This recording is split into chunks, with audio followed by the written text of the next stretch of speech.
প্রতি বছর ঈদ এলে ঘুরে ফিরে আলোচনায় আসে একটি গান। স্বপ্ন যাবে বাড়ির সুর শুনে সবার মনে পড়ে যায় শেকড়ের টান। তাই তো ঈদের সময় আলাদা একটি আবহ সৃষ্টি করে এই গান। শিল্পী মিঠুন চক্র ৭১কে জানিয়েছেন গানের নেপথ্যের গল্প। আরিফ হকের প্রতিবেদন। মনে বলে চল ভিড়ে আবার স্বপ্ন যাবে বাড়ি আমার। ঈদ আসলেই ঘরে ফেরার তারা কাজ করে কর্মজীবী মানুষের, বিশেষ করে যারা কর্মসূত্রে গ্রাম পরিবার থেকে দূরে কিংবা অন্য দেশে থাকেন, তাদের বাড়ি ফেরার আকুতি কয়েক গুণ বেড়ে যায়।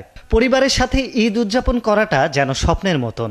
তাই তো মুঠোফোন প্রতিষ্ঠানের বিজ্ঞাপনে ব্যবহৃত হওয়া স্বপ্ন যাবে বাড়ি গানটি শ্রোতাদের মনে আলাদা জায়গা করে নিয়েছে। প্রতিটা মানুষ জন্মানোর পর থেকেই তার মায়ের থেকে সরে যায়, আস্তে আস্তে সরে বাড়ি থেকে, আস্তে আস্তে সরে তার জীবনের গল্প থেকে। জীবনের লাস্টের দিকে গিয়ে সে দেখে আসলে কোথায় এসেছে, কোথায় তার শুরু, কোথায় তার শেষ, কোনোটাই যেন মিল পাচ্ছে না।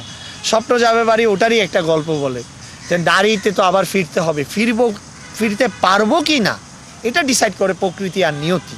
তো যাই হোক, এরকম একটা গল্পের একটি গান গাইতে পেরেছি, আর কি লাগে জীবনে বলেন দাদা।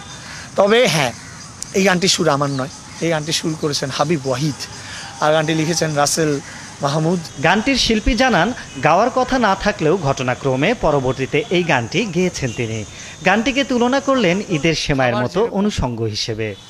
ঈদ আসলে সেমাই, কিশমিশ, পোলাও প্রতি বছর খেলেও সামহাও সেমাই জিনিসটা আমরা অ্যাভয়েড করি, ঈদ আসলে বেশি ইউজ করি। আমি অনেকটা সেমাইয়ের মতো হয়ে গেছি হয়তোবা, তবু আমার কোনো দুঃখ নেই।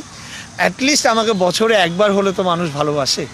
তো যাই হোক, স্বপ্ন যাবে বাড়ি একটি গান নয়, একটি জীবনচারিতা, একটি লাইফস্টাইল। সম্প্রতি প্রকাশ পেয়েছে মিঠুন চক্রের নতুন গান ভেজাল। প্রতিদিনের খাবারে শুদ্ধতার অভাব নিয়ে মূলত সচেতনতামূলক এই গানটির পুনরায় আয়োজন করেছেন তিনি। বাংলাদেশ একমাত্র দেশ যে দেশের মধ্যে খাবারটাই ভেজাল, অন্য কিছুর কথা আমি জানি না। তো যেখানে আপনি ভেজাল খাচ্ছি, তো আমি ভেজাল মানুষ হব না তো আর কি হব? আর যেখানে ভেজাল মানুষ সেখানে ভেজাল সৃষ্টি, আর যেখানে ভেজাল সৃষ্টি সেখানে ভেজাল জীবন। তো এখন একটা গান করেছি ভেজাল নিয়ে। ওই ভেজাল যেটা আমার লেখা নয়, যেটা লিখেছেন ও সুর করেছেন ৫০-৬০ বছর আগে শ্যামসুন্দর বৈষ্ণব ও সঞ্জিত আচার্য।